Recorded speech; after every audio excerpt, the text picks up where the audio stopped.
اخلاق اچھے ہو، کردار ستھرا ہو، یار میں سیکھ جاؤں آداب زندگی۔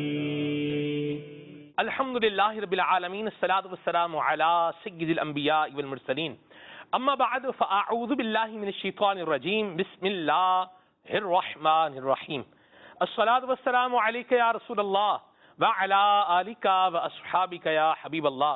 الصلاۃ والسلام علیک یا نبی اللہ وعلی آلک واصحابک یا نور اللہ۔ حضور نبی اکرم نور مجسم صلی اللہ تعالی علیہ وآلہ وسلم نے ارشاد فرمایا کہ جو شخص مجھ پر 100 مرتبہ درود پاک پڑھے گا، اللہ تعالی اس کی 100 حاجات کو، ضرورتوں کو پورا فرما دے گا۔ صلو علی الحبیب صلی اللہ تعالی علی محمد صلی اللہ علیہ وسلم، صلاۃ و سلاما علیک یا سیدی یا رسول اللہ۔ جانشین امیر اہل سنت حضرت علامہ مولانا الحاج عبید رضا اتاری مدنی دامن القدم القدسیہ کا بہت ہی پیارا پروگرام آداب زندگی آپ دیکھنے کی سعادت حاصل کر رہے ہیں۔ مدنی چینل کے ناظرین، اللہ تبارک و تعالی ہمیں اچھے اعمال کرنے اور ان کی فضیلتوں کے بارے میں سننے اور اخلاص کے ساتھ ان پر کنٹینیوسلی استقامت کے ساتھ عمل پیرا رہنے کی توفیق عطا فرمائے۔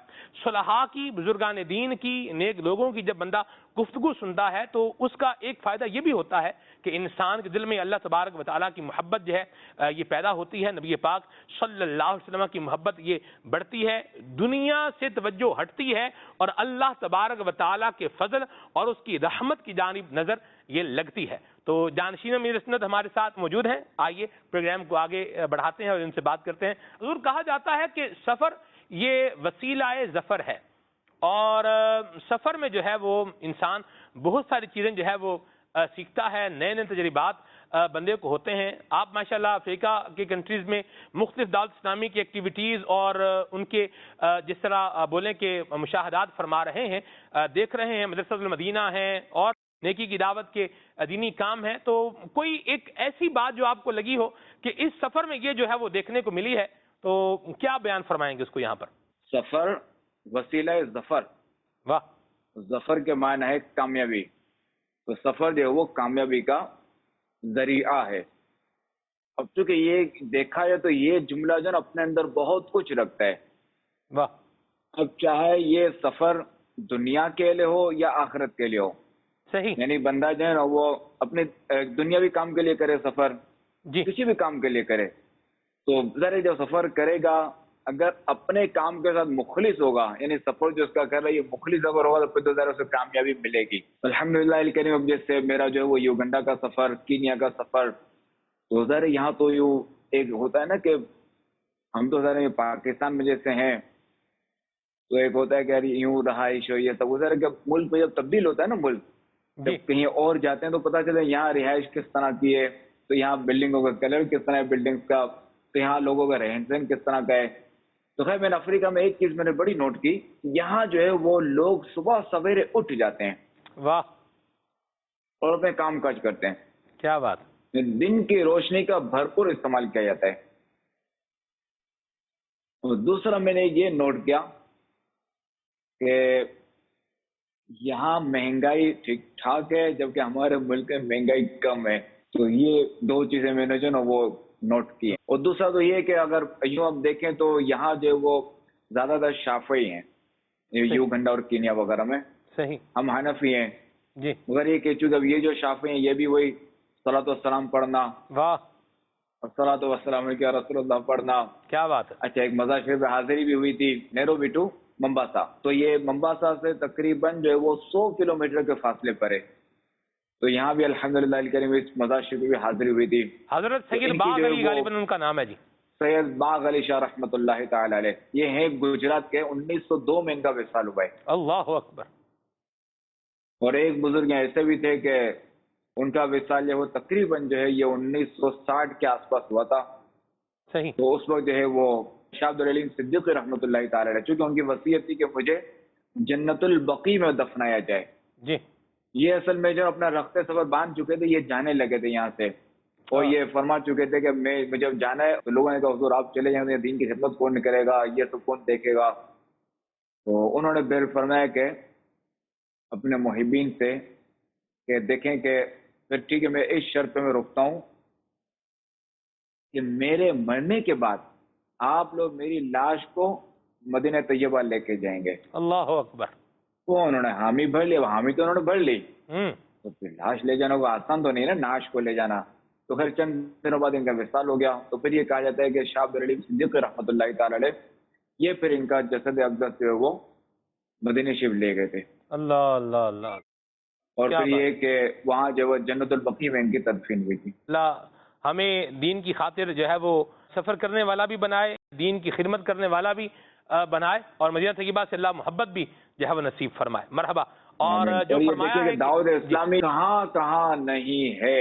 اللہ اکبر۔ الحمدللہ کہ یہ نیروبی سے ممباسا جو ہے وہ تقریباً جو 400-450 کلومیٹر کا فرق ہے، جی اور یہ جو ہے وہ راستہ سنگل روڈ ہے۔ یہ ہماری طرح جو ہے نا وہ موٹر ویز یا نہیں ہے پاکستان کی طرح کہ ایک طرف 3 ٹریک تو دوسری طرف 3 ٹریک، یعنی ایک ہی راستہ ہے آنا اور جانا۔ جب پھر اس میں یہ کہ بعض اوقات جو ہے نا وہ جانور بھی آ جاتے ہیں، ہاتھی بھی آ جاتا ہے، تو شیر کا بھی خطرہ رہتا ہے، تو زرافہ وغیرہ، تو یہ زیبرا وغیرہ، زیبرا تو ہمیں بھی نظر آئے تھے، واہ۔ یہ زیبرے وغیرہ۔ تو اب چونکہ ان جانوروں سے جو ہے وہ حادثے کا بھی خطرہ رہتا ہے، ٹکرانے کا گاڑی پر، صحیح۔ تو یہ خطرناک یہ روڈ تھا۔ تو اب چونکہ یہاں بھی مسلمان آباد ہیں ٹھیک ٹھاک، اور یہاں بھی مسلمان آباد ہیں، واہ، یہاں بھی مسجد ہے، یہاں بھی مسجد ہے، الحمدللہ الکریم۔ کیا بات۔ تو یہ کہ ہمارے اسلاف نے، ہمارے بزرگان دین نے کہاں کہاں جو ہے نا انہوں نے ہجرت نہیں کی، کہاں کہاں انہوں نے اسلام کی دعوت نہیں پہنچائی۔ اللہ اکبر۔ تو یہ ظاہر ہے کہ ہمارے اسلاف کی قربانیوں کا نتیجہ ہے کہ آج جو ہمیں یہ اسلام کی جو یہ بہاریں جو نظر آ رہی ہیں، یہ جو لے لہاتے کھیت ہمیں نظر آ رہے ہیں، جی یہ سارے وہی کہ ہمارے اسلاف کا جو ہے نا یہ ان کی قربانیاں ہیں کیا بات۔ کہ انہوں نے اپنے وطن چھوڑے، اپنے گھر چھوڑے، اپنے شہر چھوڑے، اپنی آبائی زمینیں چھوڑی، اپنے آبائی گھر چھوڑے، اللہ اور اکبر۔ یوں کر کے یہ کہاں کہاں یہ پہنچے، انہوں نے ہجرت کی اسلام کی خاطر، جی اور آج ہمیں پوری دنیا میں جو ہے اسلام کی بہاریں نظر آ رہی ہیں۔ ہاں سبحان اللہ۔ اور انہی کا صدقہ ہے کہ آج الحمدللہ الکریم کہ وہ امیر سنت کو اللہ تبارک و تعالیٰ نے یہ عظیم سعادت عطا فرمائی کہ ظاہر ہے کہ امیر سنت نے دعوت اسلامی کی ایک جو بنیاد رکھی، جو بھی دعوت اسلامی کی ساری ترکیب بنی، اور آج جو ہمارے اسلامی بھائی مختلف ممالک میں جو وہ ہجرت کر رہے ہیں۔ الحمدللہ۔ اب ہو سکتا ہے کوئی یہ سوچے کہ یار میں جناب پاکستان کے شہر میں کہاں ہجرت کروں، میں جاؤں تو مجھے کسی اور ملک میں بھیجا جائے تاکہ وہاں سے سہولتیں ہوں، تو آسائش ہو۔ بس کرتا چلوں کہ یہ جو افریقی ممالک ہے نا، یہاں جو یہ کوئی سہولت وغیرہ نہیں ہوتی، یہ جب آپ سفر کریں گے تو پتہ چلے گا کہ پاکستان اور یہاں جو ہے نا ٹیکنالوجی میں اور ترقی میں کتنا فرق ہے۔ اللہ اکبر۔ اللہ رحمت کی نظر فرمائے۔ یہ بھی دیکھنے کا ایک انداز ہے، اور ماشاءاللہ آپ نے جو گفتگو فرمائی ہے اللہ والوں کی جو خدمات دینیہ کا ذکر کیا، اللہ ہمیں بھی نصیب فرمائے۔ اور جو پہلی چیز آپ نے بیان فرمائی کہ صبح جو ہے وہ لوگ اٹھ جاتے ہیں اور دن کی روشنی کا بھرپور جو ہے وہ استعمال کرتے ہیں، یہ بھی بڑی زبردست بات ہے۔ اور عموماً دیکھا جاتا ہے کہ حضور لوگ جو ہے وہ فضول رات کو جاگتے ہیں۔ ایک تو یہ ہے کہ آپ رات کو جاگ رہے ہیں اور آپ کوئی پروڈکٹیو جو ایکٹیویٹی کر رہے ہیں آپ کہ جس کا آپ کو فائدہ ہے، جیسے مثال کے طور پر آپ کو کام کاج جو ہے وہ کر رہے ہیں، آپ پڑھائی کر رہے ہیں، یا آپ یوں بولیے کہ رزق حلال کمانے کے لیے شفٹیں بھی ہوتی ہیں، رات کو بھی کام کرنا پڑتا ہے، اس طرح کا بھی سلسلہ کار ہوتا ہے۔ اور پھر اس کے علاوہ یہ بھی ایک انداز ہے کہ ذکر اذکار کر رہے ہیں، تلاوت قرآن کر رہے ہیں، تہجد پڑھ رہے ہیں یا نوافل پڑھ رہے ہیں، یعنی یوں بھی یہ رات کو جا کے تھوڑا عبادت کا سلسلہ کار بھی بنا رہے ہیں، یہ بھی ہے۔ اور آپ کی اس ساری گفتگو سے مجھے ایک اپنے زمانے طالب علمی کی بات یاد آ گئی۔ یہ حضور اس وقت کی بات ہے کہ جب غالباً میں درجہ ثالثہ میں تھا، تیسرے درجے میں تھا یا دوسرے درجے میں تھا، اسی کے قریب قریب مطلب مجھے یاد آ رہا تھا۔ تو ہمارے کیا تھا، جامعہ المدینہ میں نفلی روزے رکھنے کی ترغیب جو ہے وہ دلائی جاتی تھی، اور میں یہاں کرتا چلوں مدنی چینل کے ناظرین کو بھی الحمدللہ جانشین امیر سنت آپ صوم داؤدی رکھتے ہیں، یعنی ایک دن چھوڑ کے ایک دن روزہ رکھتے ہیں، سفر ہے حضر ہے تو اس میں آپ کا یہ ایک انداز اور معمول بھی ہے ماشاءاللہ۔ تو بہرحال روزے رکھتے تھے، ہفتے میں ایک روزہ پیر شریف کا یہ رکھنے کی ترغیب ہوتی تھی، اور جو روزے رکھتے تھے ان کے لیے پھر کیا تھا، سحری کا انتظام ہوتا تھا اور ان کو اسپیشل طور پر جو ہے وہ دہی وغیرہ بھی ساتھ میں پیش کی جاتی تھی، افطار میں فروٹ بھی ملتا تھا، شربت بھی ملتا تھا. تو ہم حضور ایک دفعہ ہوٹل پر گئے دہی لینے کے لیے، میں تھا، میرے ساتھ ایک اور اسٹیم بھائی تھا. تو ہم دہی لے کر جو ہے واپس آ رہے تھے اور وہاں کچھ افراد جو ہے وہ بیٹھے ہوئے تھے اور وہ اٹھ کر وہاں سے جو ہے وہ یوں اپنا ان کا غفلت بھرا انداز برل تھا اور یوں وہ جا رہے تھے. تو یہ بھی ایک طبقہ ہے کہ جو فضول راتوں کو جاگ رہا ہے، بے معنی ایکٹیویٹیز جو ہے وہ کر رہا ہے، وقت کو جو ہے وہ ضائع کر رہا ہے، اور صبح پھر جو ہے وہ ناشتہ کر رہا ہے. کتنے بجے؟ جی 3 بجے ناشتہ ہو رہا ہے. یعنی آپ دیکھیے، آپ حساب لگائیے کہ 3 بجے مطلب کیا ہو رہا ہے، یہ ناشتہ ہو رہا ہے. یہ بھی ایک بات ہے. تو آپ کیا کہیں گے اس طریقے سے جو رات کو فضول جو ہے وہ دیر تک جاگ رہے ہیں، ان کے لیے آپ کی کیا رائے ہے اور آپ کے کیا مدنی پھول ہیں؟ یہ حاجی سلمان، لوگوں کو غلط فہمی نہ ہو جائے کہ ایک بندہ ہے، آپ نے کہا نا کہ صبح 3 بجے ناشتہ کر رہے ہیں، مطلب تو دوپہر وہ میں یہ 3 کہ بجے؟ اس کا ناشتہ دوپہر 3 بجے ہو رہا ہے. جی جی جی. کیونکہ صبح 4 بجے تو وہ سو رہا ہے. بلکہ بدقسمتی یہ ہوتا ہے، ایسے لوگوں کا مسئلہ بھی یہ ہوتا ہے کہ یہ بیچارے جو ہے وہ نماز سے بھی محروم ہوتے ہیں. یہ سوتے بھی جو ہے نا، یہ تقریباً فجر سے کچھ دیر پہلے، ہائے ہائے، فجر سے آدھا گھنٹہ 1 گھنٹہ پہلے سوئیں گے.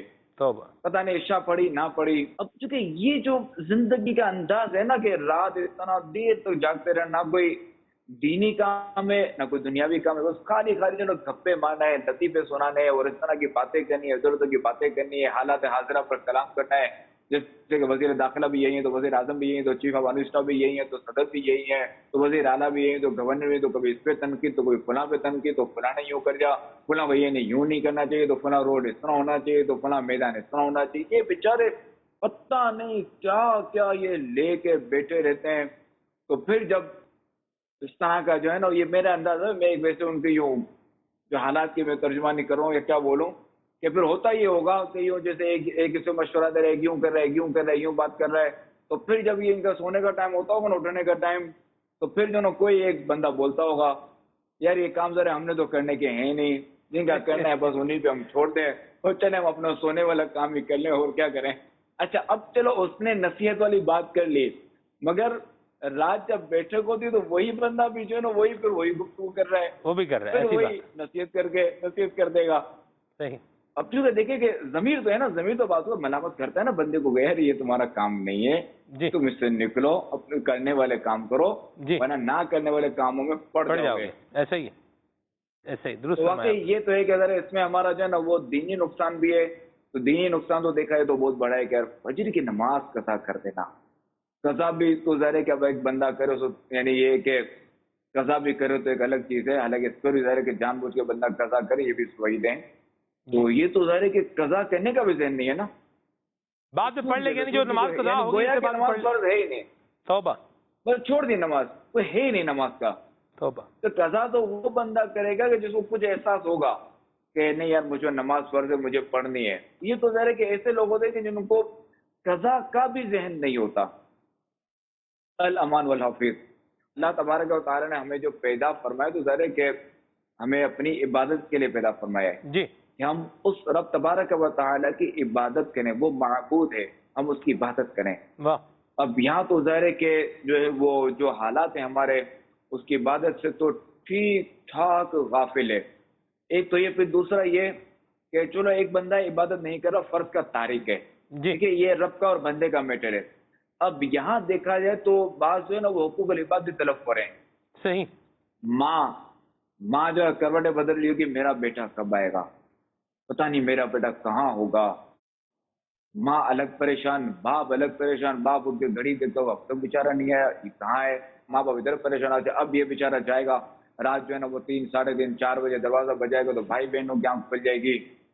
پھر اب چونکہ وہ اس وقت کیفیت ایسی ہوتی ہوگی نا کہ زور سے ابھی بھی دروازہ کھلے تو پھر ہو سکتا ہے کہ پڑوسیوں کی بھی آنکھ کھل جاتی ہو.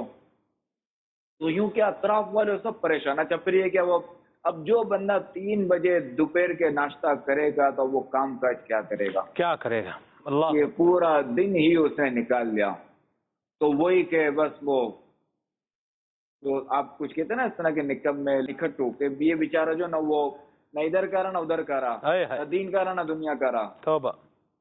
اس میں ایک بات کہنا بیچارہ چاہوں. جی جی اس میں ایک بات کہنا چاہوں گا، ان کو کبھی لگتا ہوگا بھائی اب ہم جیسے ماں باپ اگر کہہ رہے ہیں کہ بیٹا رات کو ٹائم پر گھر پہ آ جایا کریں، آپ جو ہے وہ سو جایا کریں اور صبح جو ہے وہ اٹھ جایا کریں، تو یہ کہتے ہوں گے اپنے ماں باپ کو، اب ہم بڑے ہو گئے ہیں، اب کب تک مطلب اب ہم وہ بچے نہیں ہیں کہ جو مطلب 3 سال کے تھے، 4 سال کے تھے، جن کی آپ کو سلانے کی فکر ہے، جن کو آپ کو جو ہے وہ کھلانے کی فکر ہے، جن کو آپ کو پلانے کی فکر ہے، جن کو آپ کو پہنانے کی فکر ہے، اب ہم وہ نہیں ہیں، اب ہم سمجھدار ہو چکے ہیں، اب ہم باشعور ہو چکے ہیں، اب ہم اپنا کام اپنے حساب سے کر سکتے ہیں۔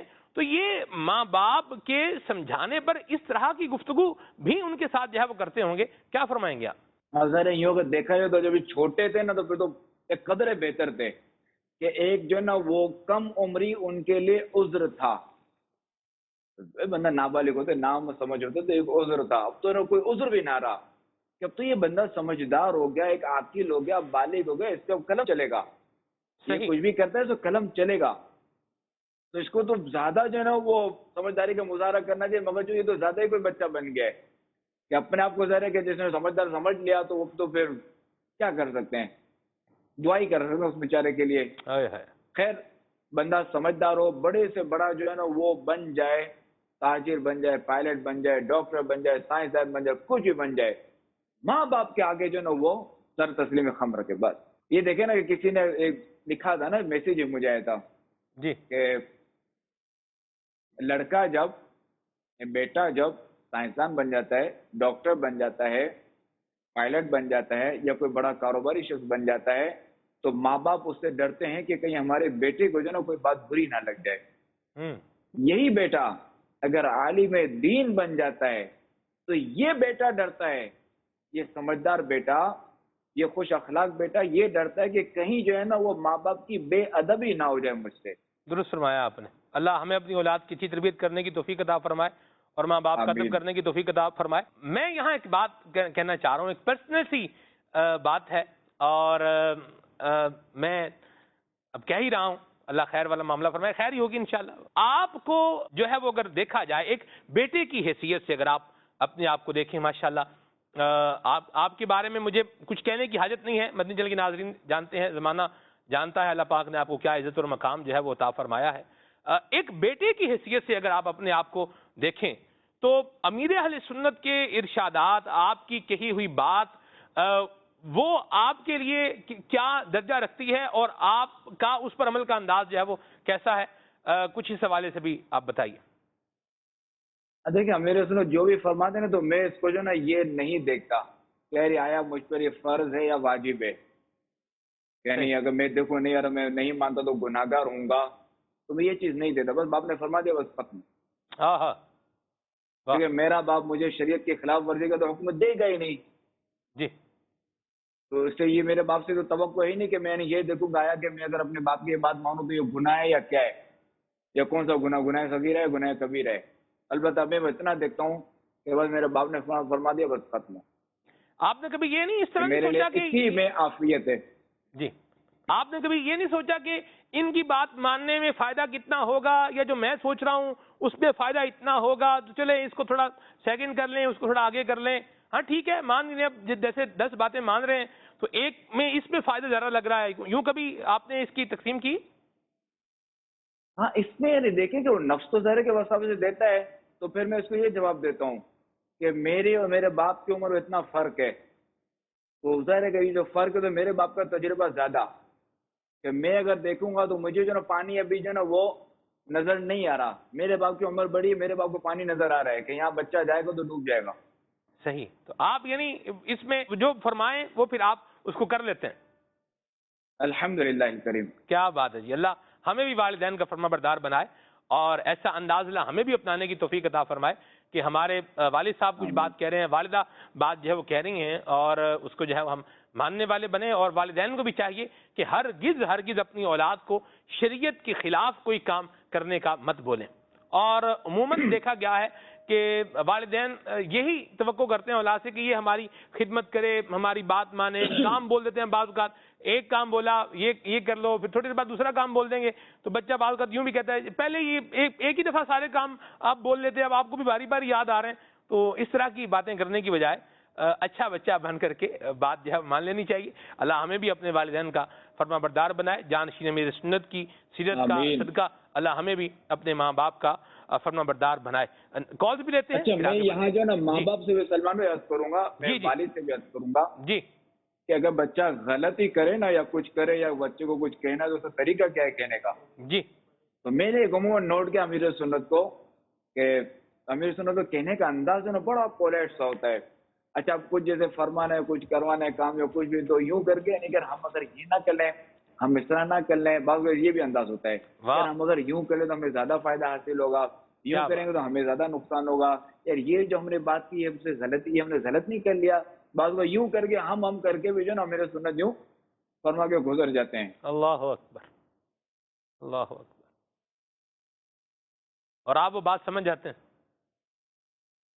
ارے مدینہ مدینہ یہ بھی کمال ہے. یہ جو نا جمع متکلم یا واحد متکلم, واحد متکلم ہم سے ہے. مراد میں قربان جاؤں, کیا درس نظامی کی بات کو آپ نے زندگی کا سبق بنا کر کے اس کو لیا ہے. اللہ اکبر, واہ سبحان اللہ. اللہ ہمیں بھی نصیب فرمائے. آگے والدین کے لیے بھی مدنی پھول ہو گیا, اولاد کے لیے بھی ہو گیا. اللہ عمل کی توفیق عطا فرمائے. کال لیتے ہیں پھر آگے چلتے ہیں انشاءاللہ. جی میرا سوال یہ ہے کہ عالم اسلام میں مسلمانوں کی اکثریت بے عملی کے شکار ہے, تو ان کی اصلاح کے لیے دعوت اسلامی کا کیا لائحہ عمل ہے؟ جی حضور. ہاں دیکھیے دعوت اسلامی جو کسی تعارف کی محتاج نہیں ہے. یہ دیکھیں نا کہ دعوت اسلامی جو ہے وہ کب سے چلی تھی, جب چلی تھی تو اس وقت کیا حالت تھی, اور اب دیکھیں مسلمانوں کی کیا حالت ہوگی. کتنے لوگ جو نمازی بن گئے, کتنے لوگ جو ماں باپ کے نافرمان تھے وہ اطاعت گزار بن گئے. جو معاشرے کے بگڑے ہوئے لوگ تھے وہ کیسے کیسے جو نا وہ اب جو ہے وہ معاشرے کے اچھے فرد بن کر وہ اپنی زندگی گزار رہے ہیں.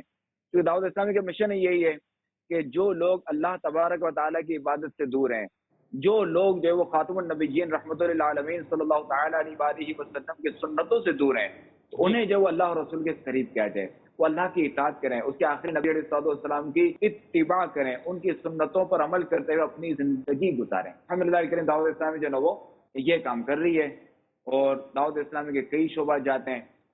بالخصوص اس کو جو ہمارا جو ایک شعبہ ہے FGRF, یہ دیکھ رہے ہوں گے کہ کس طرح جو ہے سیلاب زدگان کی مدد کر رہی ہے. تو کیونکہ اب یہ جو ہماری جو قوم ہے, جو ہمارے اسلامی بھائی ہیں, وہ ظاہر ہے کہ فی سبیل اللہ یہ سارے کام کرتے ہیں ماشاءاللہ مسلمانوں کی خدمت. کیونکہ آپ نے جو ہے وہ ایک بندے کو بتا دیا کہ اللہ دیکھ رہا ہے, اس کو آپ نے خوف خدا کا درس دے دیا, اس کو آپ نے پیدائش کا مقصد بتا دیا, اس کو آپ نے سرکار صلی اللہ علیہ وسلم کا تعارف اچھے طریقے سے کرا دیا, اس کو آپ نے بتا دیا کہ اطیعوا اللہ واطیعوا الرسول, کہ اللہ کی اطاعت کرو اور اس سے رسول کی اطاعت کرو. پھر یہ کہ جس نے جو وہ رسول کی اطاعت کی اس نے اللہ کی اطاعت کی, جس نے اللہ کی اطاعت کی اس نے رسول کی اطاعت کی.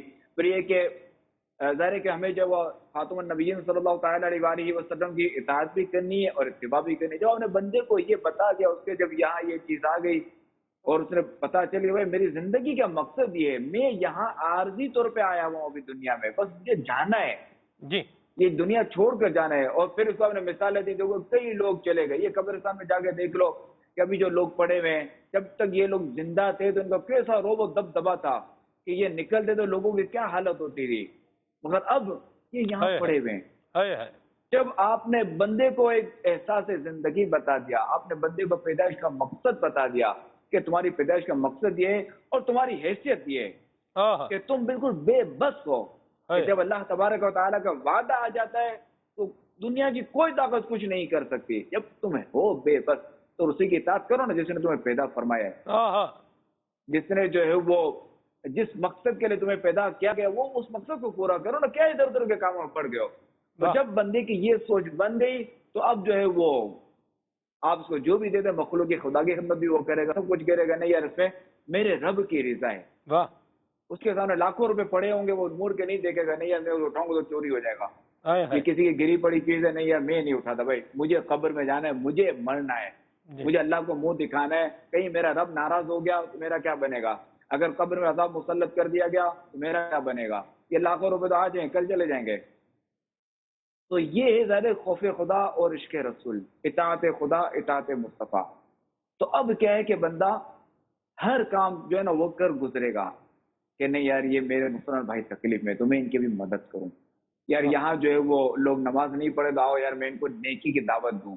نیکی کی دعوت دینی ہے تو یہ بھی دعوت اسلام میں سکھا گیا ہے کہ ہے فلاح و کام رانی نرمی و آسانی میں ہر بنا کام بگڑ جاتا ہے نادانی میں. آپ کو نیکی کی دعوت کس طرح دینی ہے, نماز کی دعوت کس طرح دینی ہے, یار میں نماز کے لیے جا رہا ہوں, آپ بھی میرے ساتھ چلیے, واہ جماعت تیار ہے, کچھ دیر بعد جماعت ہو رہی ہے تو چلیں نماز پڑھتے ہیں. آپ جب اس طرح کسی کو کہیں گے نا, جی وہ انکار نہیں کر سکے گا سامنے والا. اور جہاں آپ نے غصے سے کہا چلو نماز کا ٹائم ہو گیا ہے, پتہ نہیں نماز کا ٹائم ہو گیا, اب یہاں یوں بیٹھے ہوئے ہو, آپ کو شرم نہیں آتی, نماز چھوڑ رہے ہو, جب یہ جملے کہیں گے تو اگلا کو بولے گا مولانا صاحب اپنی اپنی کرو, آپ کو اپنی قبر میں جانا ہے, مجھے اپنی قبر میں جانا ہے. جی تو یہ دعوت اسلامی کے جو نرمی سکھاتی ہے, واہ پر نرمی نرمی نرمی نرمی, اور یہی دعوت اسلامی یہ بھی ہمیں سکھاتی ہے کہ ظاہر ہے کہ ہمیں جو ہے وہ بالکل جو پر امن رہنا ہے. کوئی آپ کو مارے تو معافی کے, آپ کو درگزر کے فضائل ہے, معاف کر دو. کہ اگر آپ بدلہ لیتے ہیں تو کہ یار ہاتھ اگر زیادہ پڑ گیا تو پھر کیا ہوگا, ہے پھر کوئی خوف. تو بزرگوں کی سیرت پہ امام اعظم ابو حنیفہ رضی اللہ تعالیٰ عنہ کا واقعہ ہے نا کہ کسی شخص نے جو ہے ان کو ایک جو ہے وہ ڈال پہ جو ہے وہ تھپڑ, اس نے اتنی بدتمیزی کی وجہ سے حرکت کی تھپڑ مارنے والی. تو آپ رضی اللہ تعالیٰ عنہ اس کا ہاتھ پکڑا اور فرمایا کہ میں اگر چاہوں تو تجھے قاضی کے پاس لے جاؤں اور اپنا بدلہ لوں, مگر میں اللہ کی رضا کے لیے تجھے معاف کرتا ہوں. ہاں ہاں ہاں یعنی یہاں دیکھیں امام اعظم کا منصب دیکھیں, امام اعظم کتنے بڑے عالم تھے کہ خود بدلہ لینا گوارا نہ فرمائے. میں چاہوں تو قاضی کے پاس لے جاؤں اور پھر میں بدلہ لوں, ڈائریکٹ نہیں. مرحبا, اللہ ہمیں یہ اچھے اخلاق اپنانے کی توفیق عطا فرمائے, نیکی کی دعوت بھی دینی ہے. میں حضور یہ یہاں کچھ دن پہلے میرا بھی ایک سفر ہوا ہے, بلوچستان کی ایک پٹی کا میں جو ہے وہ وزٹ بھی کر کے آیا ہوں. ماشاءاللہ ایک ٹرک راشن کا تھا, وہ بھی تقسیم کاری کا سلسلہ کار جو ہے وہ تھا. وہاں پر ایک جگہ پر میں گیا تو یہ کافی مضافاتی علاقہ تھا, تو وہاں انہوں نے ایک وہ جو صورتحال بتا رہے تھے, انہوں نے کہا کہ سب کچھ جو ہے وہ برباد ہو گیا ہے, یہاں پر کچھ ہے ہی نہیں ہے, یہاں پر مطلب کچھ بھی مطلب نہیں ہے اور کوئی حال نہیں ہے. تو میں نے انہیں کہا, میں نے کہا دیکھیے یہ تو بات درست ہے, آپ اس وقت تکلیف میں ہیں, گھر جو ہے وہ گر گیا ہے, یہ بات تو ہے, لیکن کبھی یہاں پہ کچھ تھا ہی نہیں, کبھی یہاں کچھ مطلب لوگوں کا حال ہی نہیں ہے. ایسا تو نہیں ہے, کھا بھی رہے ہیں پی بھی رہے ہیں ماشاءاللہ, صحت بھی ہے, نظر بھی آپ آ رہے ہیں, چل رہے ہیں, پھر رہے ہیں, ٹھیک ٹھاک ہیں. تو میں نے انہیں عرض کی محبت پیاسی, میں نے کہا دیکھیے جو تکلیف ہے, جو دکھ ہے, جو پریشانی ہے, یہ ضرور جو ہے وہ بتانے کے اندر اگر آپ کو آنا ہے تو یہاں یہ بات یاد رکھیں کہ کوئی ناشکری کا پہلو جو ہے وہ بھی نہ نکلنے پائے, کہ ہم یوں بھی نہ کہیں کہ آج تک تو ہمیں کچھ ملا ہی نہیں ہے, یا ہمارا کچھ ہوا ہی نہیں ہے, یا ہمارا کچھ بنا ہی نہیں ہے. تو اللہ پاک کا شکر بھی ادا کرنا ہے. تو اس مصیبت کی گھڑی میں جو ہے وہ ظاہر سی بات ہے, ہم لوگ بھی آئے ہیں آپ کا دکھ جو ہے وہ بانٹنے کے لیے آئے ہیں. تو یوں کر کے میں نے ان کو ماشاءاللہ سمجھایا, اور بڑی کمال سعادت مندی حضور میں نے ان کی دیکھی, اور انہوں نے اس بات کو ایڈمٹ بھی کر لیا, اس کو لے بھی لیا. میں نے ان کو ایک اور بات بھی عرض کی, میں نے کہا بعض اوقات جب بندہ کہتا ہے نا کہ یار کچھ تھا ہی نہیں, کبھی کچھ بنا ہی نہیں, کچھ ہے ہی نہیں یہاں پہ, تو پھر جو ہوتا ہے وہ بھی بعض اوقات چلا جاتا ہے. تو بہرحال انہوں نے پھر اس کو ایڈمٹ بھی کیا. تو وہاں حضور جو گھر تھے وہ مٹی کا ڈھیر بنے ہوئے تھے, یعنی گھر کیا ہے اب وہ مٹی کا ڈھیر ہی آپ کو ادھر نظر آ رہا ہے کہ وہ بس ایک مٹی کا ڈھیر ہے. یہ صورتحال ہے. تو بہرحال اللہ عافیت عطا فرمائے. دعوت اسلامی کے دینی ماحول کی برکت بھی ہے, جی نیکی کی دعوت بھی ہے, آمین آمین آمین, نیکی کی دعوت بھی ہے اور مدد بھی ہے, اور اس کے ساتھ اخلاق و کردار کی یہ درستی بھی ہے. ایک کال اور شامل کرتے ہیں, پھر آگے چلتے ہیں انشاءاللہ. جی میرا سوال ہے کہ ساری امت کے لیے دعائیں مغفرت کرنے کی کیا وجہ ہے؟ دیکھیں کہ اس میں یہ ہے کہ خاتم النبیین صلی اللہ تعالیٰ علیہ وآلہ وسلم کو اپنی امت سے بڑا پیار تھا, کہ جب ہمارے آقا علیہ السلام جب دنیا میں تشریف لائے تو ہونٹوں پہ کیا دعا جاری تھی, رب حبلی امتی, رب حبلی امتی کہتے ہوئے پیدا ہوئے, حق نے فرمایا کہ بخشا الصلاۃ والسلام. اچھا پھر جب دنیا سے جب پردہ فرمایا, وصال ظاہری ہوا, تب بھی ربی امتی امتی ربی امتی امتی یہی کلمات جاری. اچھا قیامت کے دن بھی یہی کلمات, یا رب امتی یا ربی امتی یا رب امتی ربی امتی امتی, اسی طرح کے جو نا وہ کلمات جاری ہوں گے قیامت تک بھی. تو لہٰذا ہمیں بھی چاہیے کہ ہم جو ہے وہ سرکار صلی اللہ علیہ وسلم کی امت سے محبت کریں, اور پوری امت کے لیے دعائے مغفرت کرتے رہیں. مرحبا. دعا کو آپ کتنا جو ہے وہ نمبر دیں گے اس کو مصیبت پریشانی کے وقت میں؟ دعا دینے اور دعا لینے کو آپ کتنے، اگر میں بولوں اس کو ریٹ کریں تو کتنے نمبر دیں گے آپ اس کو؟ دیکھیں بندہ جب خوشحال ہو نا تب بھی دعا کرتا رہے. مرحبا. الدعاء سلاح المؤمن، کہ دعا مومن کا ہتھیار ہے. جی. اور جب غم زدہ ہو، کچھ پریشانی ہو، بیماری ہو، اگر ڈاکٹر کے پاس جا رہا ہے، کچھ بھی کر رہا ہے، تو پہلے دعا کر دے، پہلے اللہ تعالیٰ کی بارگاہ میں عرض کر لے اور پھر جا کے تدبیر کرے. واہ. اور پھر دیکھیں نتیجہ کیا نکلتا ہے. ہمارے یہاں کیا ہوتا ہے، پہلے ڈاکٹر کے پاس جایا جاتا ہے، پھر دعا کی جاتی ہے. جب ڈاکٹر تھوڑا ہلا دیتا ہے نا، تھوڑا ڈرا دیتا ہے کہ یار وہ جو آپ نے کھائے تھے نا، کباب سموسے جو کھائے تھے، جو آپ نے اتنی چکنات کھائی تھی، وہ جو آپ نے نہیں کھایا تھا اتنا، یہ سارا اس کا نتیجہ ہے. اب بندہ جو دعا کرتا ہے. بھائی پہلے ہی اپنے رب کی بارگاہ میں دعا کریں، پھر ڈاکٹر کے پاس جائیں. مرحبا. پہلے بارگاہ الہی میں حاضر دیں، پھر تدبیر کریں. کیونکہ تدبیر کا ہمیں حکم ہے. علاج کرانا سنت بھی ہے. جی بالکل علاج کروائیں. جو سیلاب زدگان ہیں ان کی بھی ماشاءاللہ اقتدار ہے، خدمت کر رہی ہے. تو اگر کوئی ایسا طبقہ ہے جو سوچ رہا ہے کہ ہم خدمت کرنے کی پوزیشن میں نہیں ہیں تو وہ کم از کم دعا تو کر سکتا ہے، تو وہ دعا پر بھی آئے. یہ بھی ایک ان کی مدد ہی ہے. کیا کہیے گا اس کو؟ دیکھیے میں تو یہ تو پہلے عرض کر دوں کہ جو سیلاب ابھی آیا ہے نا، جی، تو یہ سیلاب صرف انہی کے لیے نہیں ہے کہ جن کے گھر بہہ گئے یا جن کی فصلیں تباہ ہو گئی یا جن کا مالی نقصان ہوا. سیلاب صرف ان کے لیے نہیں ہے، سیلاب پورے ملک کے لیے. کہ اس سیلاب کا اثر جو ہم سب پر آنا ہے. سیلاب کا اثر ہے چونکہ ہر چیز میں مہنگی ہونا ہے، چونکہ جتنی فصلیں تھی وہ ساری تباہ ہو گئی، تو اس کا اثر جائے گا. ہم جو کھاتے پیتے تھے وہ کم ہوا نا، تو آٹومیٹکلی ریٹ بڑھیں گے، یا پھر ہمیں باہر سے لینا پڑے گا تب بھی ریٹ بڑھیں گے. تو اس سیلاب کا تعلق ہم سب سے ہے.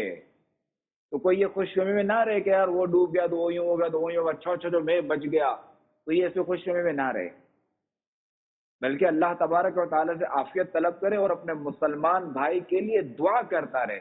واہ. کہ یا اللہ میرا بیچارہ مسلمان بھائی آزمائش میں آ گیا، تو اس کے حال پر رحم فرما، اس کا جو نقصان ہو اس کے اچھا بدل عطا فرما. یا اللہ یہ بھی میرا بھائی ہے، یہ بھی تیرا بندہ ہے، یہ بھی تیرا آخری نبی کا امتی ہے، یا اللہ اس کے لیے آسانیاں فرما اور اس کے سب کے میرے لیے بھی آسانیاں فرما. یوں بندہ دعا کرے. واہ. مرحبا. کیا بات ہے جی. جانشین میں سنت کی گفتگو آپ نے سنی. پروگرام کا وقت جو ہے جی اختتام کو پہنچا. اللہ تبارک و تعالی ہمیں جانشین میں سنت کے بتائے ہوئے مدنی پھولوں پر عمل کرنے کی توفیق عطا فرمائے، اور اللہ تبارک و تعالی ہم سب کو عافیت اور سلامتی عطا فرمائے اور ہمارے اہل وطن کی خیر فرمائے. آمین بجاہ طہ و یاسین. صلوا علی الحبیب صلی اللہ تعالی صلی اللہ علیہ وسلم. اخلاق اچھے ہو، کردار ستھرا ہو، یار میں سیکھ جاؤں آداب زندگی.